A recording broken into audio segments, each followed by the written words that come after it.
This year, the gaming industry was on the verge of a total change in reality. Pretty much every game company started to embrace virtual reality in 2015. Following the buzz around the Oculus Rift, Sony announced Project Morpheus, now known as PlayStation VR.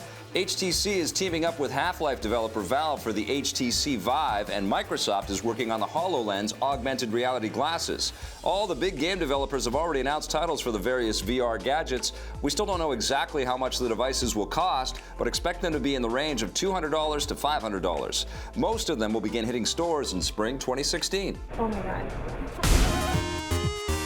My friend Scott Jones is here to talk about VR. He's already halfway there with his VR goggles on right now. What's the deal? Are we going to be all in and loving VR in 2016? Are we all going to be converted? I think we're both going to have to make ourselves comfortable and confident that we're going to put these things on that are going to mess up our hair like crazy, but that's going to be okay. I've experienced a little bit of VR the same way our co-host Marissa Roberto has, and I really do see the future there, and I feel a lot of optimism. You know me, I'm not really optimistic about too much, but on the VR front I am, and this technology really is so seductive.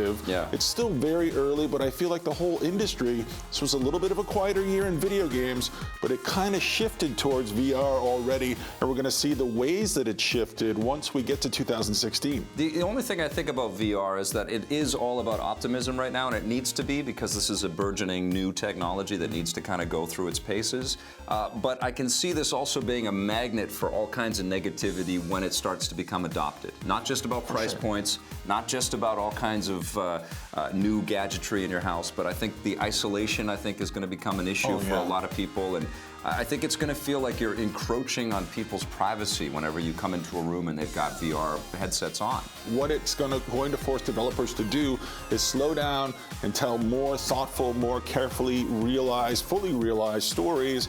That's what's exciting to me. This is going to be a slower experience, at least initially, but then it's going to evolve maybe in 6 months or a year.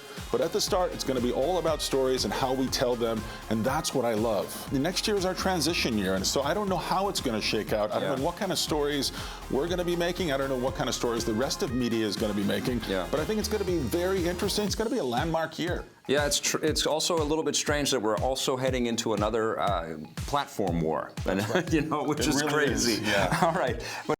The Rundown is brought to you by EB Games.